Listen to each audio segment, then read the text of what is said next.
రామలక్ష్మితో ప్రమీల ఇలా అంటూ ఉంటుంది.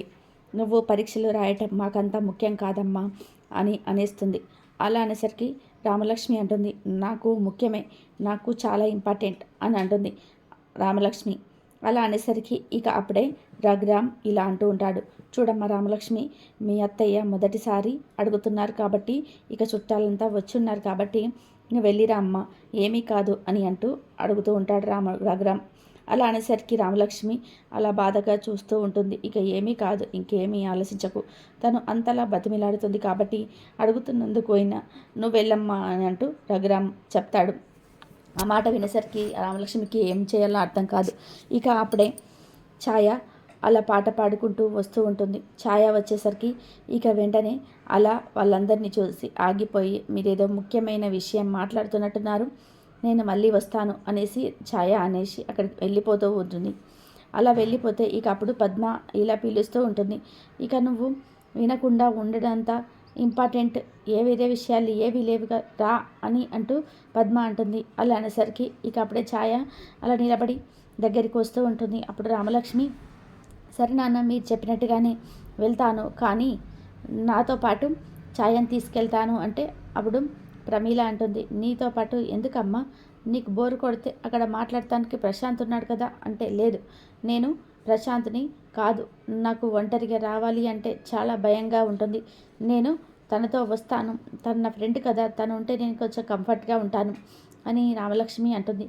ఆ మాట వినేసరికి ఇక అప్పుడే రఘురామ్ ఇలా అంటూ ఉంటాడు. అవునమ్మా, తన ఒంటరిగా ప్రశాంత్ని ఫస్ట్ నుంచి కూడా ఎప్పుడు కలవటానికి ఇష్టపడదు కదా, ఇక తను ఫ్రెండ్తో రానివ్వు అని అనేసరికి, సరే అన్నయ్య, మీరు రామలక్ష్మి రావడానికి ఇంతలా ఒప్పుకోవటం అదే గొప్ప విషయం. ఇప్పుడు సరే, ఎలాగైనా కానివ్వండి, పద రామలక్ష్మి, రెడీ అవ్వు, వెళ్దాము అని అంటూ ప్రమీల చెప్తుంది. అప్పుడు ఆ తర్వాత ఆద్య సీను తీసుకొని ఐస్ క్రీమ్ పార్లర్కి వెళ్తుంది. అక్కడికి వెళ్ళి కూర్చుంటారు. ఇక అప్పుడే చెప్పు శ్రీను అని ప్రేమగా చూస్తూ అంటూ ఉంటుంది. చీను చాలా కోపంగా, నువ్వు ఎవరు బైక్ పడితే అలా బైక్ ఎక్కి వెళ్ళిపోతావా అని సీను చాలా కోపంగా అంటాడు. అలా అంటే అప్పుడు నువ్వు వద్దని చెప్పావు కదా సీను, అందుకే నేను వేరే వాళ్ళ బైక్ ఎక్కాల్సి వచ్చింది, నువ్వు అలా కాదంటే నేను ఎందుకు వెళ్ళదని చెప్పు అని అంటూ ఆద్య అడుగుతుంది. అలా అనేసరికి సీను ఇలా అంటుంటాడు, అంటే నేను కాదని చెప్తే వేరే వాళ్ళ బైక్ ఎక్కి వెళ్ళిపోతావా, అసలు నిన్ను అని అంటే, నిన్ను చెప్పు చెప్పు అని ఆద్య అంటూ ఉంటుంది. అప్పుడే సీను ఇలా అంటాడు, పెళ్ళయ్యాక చెప్తా నీ సంగతి అని అంటాడు. అప్పుడు నువ్వు చెప్పవులే, మొత్తం నేనే చెప్తా అని ఆద్య అంటే, నువ్వు చెప్తావా, ఏం చెప్తావు అని సీను అంటాడు.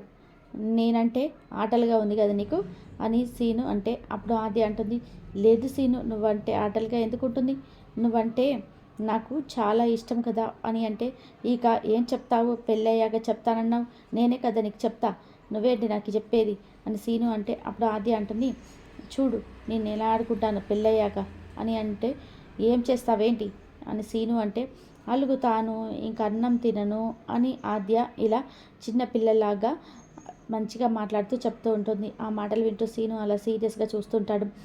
ఇంకా నీతో ఇలా ఆడుకుంటాను, పెళ్ళయ్యాక తెలుస్తుంది సీను ఏం చేస్తాను అని అనేసరికి ఇంకా సీను అలా చూస్తూ ఉంటాడు సీరియస్గా. అప్పుడే ఐస్ క్రీమ్ తీసుకొని వస్తాడు. ఐస్ క్రీమ్ తీసుకొచ్చేసరికి ఇక ఒకటి పెట్టేసరికి, ఇదేంటి ఒకటి తెచ్చావు అని సీను అంటాడు. అప్పుడే ఇంకా నువ్వు వెళ్ళు అని ఆద్య చెప్పి, నేనే ఒకటి తెమ్మని చెప్పా, ఇప్పుడు ఇద్దరు లవర్స్ వచ్చినప్పుడు రెండు తెచ్చుకుంటే ఏం బాగుంటుంది చెప్పు, అందుకని ఒకటే తెచ్చుకొని చెప్పాను, ఇద్దరం కలిసి ఒకటి తింటే కదా ఇద్దరం ఒకటని అర్థమవుతుంది, ఇద్దరు లవర్స్ మధ్య రెండు స్ట్రాలు రెండు స్పూన్లు ఉండకూడదు, ఒకటే ఉండాలి అని ఆద్య అంటుంది. అలా అనేసి, తిను శ్రీను తిను అని అంటే ఇంకా సీను ఇంకొక స్పూన్ తీసుకొని తినబోతూ ఉంటే, ఇప్పుడే కదా చెప్పాను ఇంకో స్పూను వాడకూడదని, ఇద్దరం కలిసి ఒకటి తిందాము అంటే ఒకటి అయిపోయినట్టే అని అంటే ఆర్డర్. అలా అనేసరికి శ్రీను చేతిలో నుంచి అది లాగేసుకుంటుంది. ఇక ఇప్పుడు తిను అని అంటూ అందులో ఉన్న స్పూను ఐస్ క్రీమ్ తీసుకొని ఇలా తినిపించబోతూ ఉంటుంది. అప్పుడు సీను మాత్రం తినకుండా సీరియస్గా చూస్తుంటాడు. అలా చూస్తూ ఉంటే, ఏంటి సీను అలా చూస్తున్నావు అంటే, నేనంటే నీకు కామెడీగా ఉంది కదా, ఆటలుగా ఉంది అని అంటే, మరి ఇంకెవరితో ఆడుకోమంటావు, పోనీ అవతల బెంచ్ వాళ్ళని పిలువనా, వాళ్ళతో కామెడీ చేయనా అని ఆద్య అంటూ ఉంటుంది. అలా అనేసరికి సీను అంటాడు, ఏయ్ సైలెంట్గా కూర్చో అని అంటాడు. ఇక అప్పుడు తిను తిను అని ఇలా తినిపిస్తూ ఉంటుంది. అదే స్పూన్ని తన నోటితో పెట్టుకొని అలా ప్రేమగా తింటూ సీను వైపే చూస్తూ ఉంటే సీను కూడా అలాగే చూస్తూ ఉంటాడు సేమ్ ప్రేమగా. అందులో అంత ముందుకు బైకెక్కి వెళ్తారు కదా అతను, కొంతమందిని తీసుకొని వస్తాడు గొడవలకి.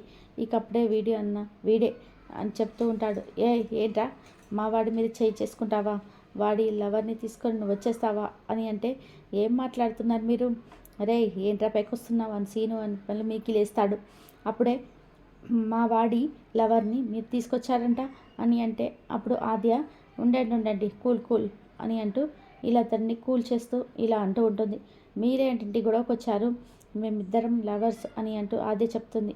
నువ్వు చెప్తే నేను చంపేస్తానా ఏంటి అంటే, లేదన్నా వీడు భయపట్టించి ఆ అమ్మాయిని అలా చెప్పించుకునేలా చేస్తున్నాడు అని అతను అనేసరికి, ఇక అప్పుడే అవునారా మా వాడి లవర్ని నువ్వు ఇలా ట్రాప్ చేస్తావా అని అంటూ ఉంటే, ఇక అప్పుడే ఆద్య అంటుంది, మేమిద్దరం లవర్స్ అని చెప్తే నమ్మట్లేరు, ఇప్పుడు మీకు ప్రూఫ్ చేయాలి అని అంటూ ప్రూఫ్ చేస్తాను, మీరు అది చూసేనా నమ్మండి అని ఆద్య అంటూ ఉంటుంది. అప్పుడే చారు వెనక నుంచి వచ్చి అదంతా చూస్తూ ఉంటుంది నిలబడి. ఇక అప్పుడే ఆద్య సీనుని ఇలా పట్టుకొని చూస్తూ, ఇప్పుడు చూడండి మమ్మల్ని చూడండి అని అక్కడే అందరి ముందు ఆద్య లిఫ్ట్ కిస్ పెడుతుంది సీనుకి. అది చూసి అందరు షాక్ అయిపోతారు. ఇక సీను కూడా ఇలా శిల్పంలాగా అలాగే నిలబడిపోతాడు ఆద్య ముద్దు పెట్టుకోవడంతో. ఇక అప్పుడే సీరియస్గా అలాగే ఉండిపోతాడు. ఇక ఆద్య చూసారా నేను ముద్దు పెట్టుకున్నానా, మేము లవర్స్ అని ఇప్పుడు నమ్ముతారా అని అడుగుతూ ఉంది ఆద్య. అప్పుడే ఆద్య ఆ రౌడీ ఆ అబ్బాయిని కొట్టి తీసుకొని వెళ్ళిపోతాడు. అలా వెళ్ళిపోయేసరికి ఇక క్లియర్ అయింది వీళ్ళకి అని ఆద్య అనుకుంటూ ఉంటుంది. ఇక అప్పుడు సీను అలాగే నిల్చొని ఉండడంతో అప్పుడు ఆద్య సీను నీకేంటి అలా వెళ్ళిపోయావేంటి అని అంటూ ఉంటుంది. ఇక వెనక నుంచి చారు చూసి సీరియస్గా ఇలా అనుకుంటూ ఉంటుంది. ఏంటే నువ్వు సీను బాబుకి ముద్దు పెడతావా, నిజంగా చెప్తాను అని చారు సీరియస్గా చూస్తూ ఉంటుంది. ఆ తర్వాత వెంటనే సీను అలా చూస్తూ ఉండడంతో అప్పుడు ఇంకా ఆద్య చేయి పట్టుకొని, ఏంటి సీను అలాగే అయిపోయావేంటి, పద వెళ్దాం పద అని చేతిలో చేయి పట్టుకొని అలా తీసుకొని వెళ్ళిపోతూ ఉంటే సీను కూడా ఆద్య ముద్దు పెట్టుకోవడంతో ప్రేమగా ఫీల్ అవుతూ హ్యాపీగా ఉంటాడు. ఆ తర్వాత ఇద్దరు కలిసి అలా బైక్ ఎక్కి హ్యాపీగా వెళ్ళిపోతాడు ఇంటికి. ఇంకా రామలక్ష్మిని ప్రమీల ఛాయని కారులో తీసుకొని వస్తూ ఉంటుంది. ఇక అప్పుడే ప్రమీల రామలక్ష్మితో ప్రేమగా మాట్లాడుతూ ఉంటుంది. ఇక్కడ ఇంటి దగ్గరికి రాగానే ఇదే అమ్మ నువ్వు రావాల్సిన ఇల్లు అని అంటూ ప్రమీల చెప్తూ ఉంటుంది. అప్పుడు రామలక్ష్మి అలా చూస్తూ ఉండిపోతుంది. ఇంకా లోపలికి వచ్చాక ప్రమీల అంటుంది, ఇక్కడే ఆగండమ్మ నేను హారతి తీసుకొని వస్తాను అని లోపలికి వెళ్తుంది. అప్పుడు రామలక్ష్మి ఇలా అంటూ ఉంటుంది, ఏంటి ఛాయ ఇదంతా అని అనేసరికి అప్పుడు ఛాయ అంటుంది, ఇంకేం చేస్తాం శౌర్య సార్ని మనము అని పిలుద్దామా అనేసరికి, మరి వీళ్ళందరి ముందు ప్రశాంత్ని భర్తగా చెప్పడం నీకు ఇష్టం లేకపోతే చెప్పు సారీ సార్ని పిలుద్దాము అని చార్య అంటే, వద్దే అలా కుదరదు అని రామలక్ష్మి అంటుంది. ఇక అంతలోనే ప్రమీల వెళ్ళిపోయి హారతి తీసుకొని తనకి హారతి ఇచ్చి ఇంట్లో కిడుకాలు పెట్టి రామ్మ అని చెప్పేసి ఇక తను అలా వచ్చేస్తూ ఉంటుంది. రామలక్ష్మి అలా వచ్చి నిలబడగానే చుట్టాలంతా ఇంట్లో ఉంటారు.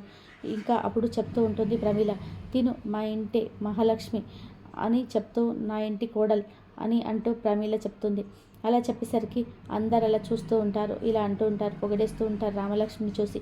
అసలు ఇన్ని రోజులుగా నా కోడలు దేవతలా ఉంది అని అంటూ ఉంటే ఏమో అనుకున్నాను, నిజంగా హీరోయిన్ లాగా ఉంది, దేవతలా ఉంది అని ఒకరు, ఇక సౌందర్యలా ఉంది ఒకరు, అలా ఒక్కొక్కరు పొగడేస్తూ ఉంటారనమాట. నిజంగా నువ్వు చెప్తూ ఇంకా నా కోడల్ని అలా తెచ్చా ఇలా తెచ్చాను అంటే ఏమో అనుకున్నాను, కానీ నిజంగానే నువ్వు మామూలుగా పెద్దగా చాలా గ్రేట్, చాలా అందంగా ఉంది అని అందరు పొగిడేస్తూ ఉంటారు.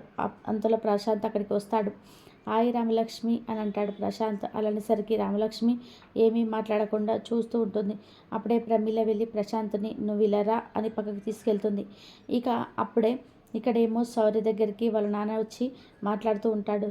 ఇంటికి రారా, అందరు చుట్టాలంతా వస్తున్నారు, నీ తమ్ముడి భార్య చూద్దును కానీ అని అందరూ పరిచయం చేద్దు కానీ అంటూ ఉంటే, మీ తమ్ముడు భార్య చెప్తున్నావు, అందరు చుట్టాలు అదంతా ఏంటి, ఇదంతా ఏదో డ్రామా ప్లే చేస్తున్నట్టున్నావు అని శౌర్య అంటుంటే, అదేం లేదు లేరా, మీ అమ్మ కోసమైనా రారా అంటే, అవును నా కోసం ఎవరని అడగరు, అమ్మ కోసం రా, తమ్ముడి కోసం రా అని చెప్పేసి అందరు చుట్టాలకి నన్ను పరిచయం చేయడానికి అయితే కాదు కదా అని శౌర్య సీరియస్గా ఇలా గట్టిగా మాట్లాడుతూ ఉంటాడు. అది కాదురా అంటే, ఏది కాదు నన్ను ప్రేమగా ఎప్పుడైనా పిలిచారా? ఎంత దేనికోసమో అవసరానికి తప్ప నన్ను దేనికి వాడుకుంటారు మీరు అని సీరియస్గా శౌర్య వార్నింగ్ ఇస్తూ గట్టిగా అరిచేస్తూ ఉంటాడు. అప్పుడే వాళ్ళ నాన్న బతిమిలాడుతూ, చూడరా ప్రశాంత్ కాబోయే భార్య కూడా వస్తుంది అని చెప్పాను కదా, అందరి ముందు ఒక అమ్మాయి గురించి పరిచయం చేసుకోవడానికేరా అనేసరికి అప్పుడే శౌర్య ఆలోచిస్తూ ఉంటాడు.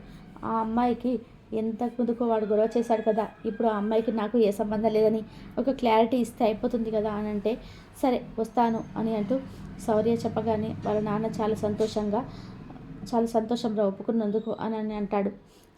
ఇద్దరు కలిసి కాల్లో బయలుదేరి వస్తూ ఉంటారు. అప్పుడు ప్రశాంత్ని ప్రమీల ఇలా అంటూ ఉంటుంది, రే ఏంటిరా నువ్వు ఇప్పుడు శౌర్య వస్తున్నాడు అనేసరికి వాడెందుకు వస్తున్నాడు అని ప్రశాంత్ అంటాడు.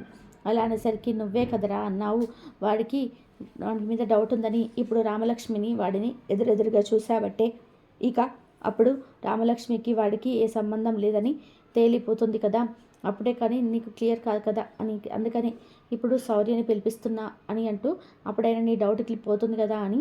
డౌట్ కాదు, ఉన్నది క్లారిటీనే, వాడిని అది ఇష్టపడుతుంది అని ప్రశాంత్ సీరియస్గా తిట్టుకుంటూ, ఒకవేళ వాడు వస్తే ఇప్పుడు వచ్చాడు అంటే రామలక్ష్మికి ఎదురుపడితే వాళ్ళ నాన్న దాకా ఈ విషయం తెలిస్తే వాళ్ళిద్దరికి పెళ్లి జరిగిపోతుంది అని ప్రశాంత్ కంగారు పడిపోతూ ఆలోచిస్తూ ఉంటాడు. ఇక అప్పుడే రామలక్ష్మి ఏమో సీరియస్గా టెన్షన్గా అలా నిలబడి చూస్తూ ఉంటుంది. ఇక శౌర్య వస్తూ ఉంటాడు. అప్పుడు ప్రమీల అంటుంది, ఒక నిమిషం మీ నాన్నని అడుగుతాను అసలు వాడు వస్తున్నాడా లేదా అని చెప్పి ఫోన్ చేస్తూ ఉంటుంది. ప్రశాంత్ అనుకుంటాడు వాడు రాడులే అని అనుకుంటూ ఉంటాడు. అంతలో ప్రమీల ఫోన్ చేసి ఇక వాళ్ళ ఆయన ఎత్తుతాడు ఫోన్. ఇక అప్పుడు ఏంటండి ఇంకా ఎంతసేపు, వాడు వస్తున్నాడా లేదా అని అడిగితే వస్తున్నాడు, ఇద్దరం వస్తున్నాము అని చెప్పేసరికి వస్తున్నాడా అని ప్రమీల ఫోన్ కట్ చేసి ఇలా అంటూ ఉంటుంది. అదే శౌర్య వస్తున్నాడంట్రా అని చెప్పేసరికి ఇక ప్రశాంత్ ఒక్కసారిగా టెన్షన్ పడుతూ ఇప్పుడు ఏం చేయాలి, వాడికి రామలక్ష్మి ఎదురుపడకూడదు అని ప్రశాంత్ టెన్షన్ పడుతూ చూస్తూ ఉంటాడు. ఇక ఇంతటితో రేపు రాబోయే ఎపిసోడ్ ఎండ్ అవుతుంది. మరుసటి ఎపిసోడ్లో ఏం జరగబోతుందో చూద్దాం. Thanks for watching. Please subscribe my channel.